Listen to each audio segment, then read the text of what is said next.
Hello, welcome to the channel. On this video, I'm going to show you guys how to make your computer or your PC or your laptop discoverable on Bluetooth.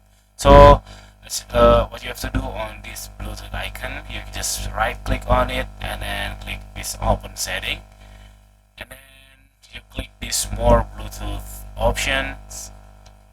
After that, as you can see, there is an option of allow Bluetooth devices to find this PC, and then click on that and then click apply, and then you try again by your device, for instance your Android, and then you're supposed to be now your PC able to find by your phone.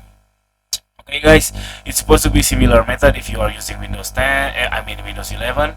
On this video I'm using Windows 10, so check, uh, just follow the steps before. It's supposed to be similar method. Okay guys, thank you for watching. If you think the content is helpful for you, please subscribe our channel. Bye bye.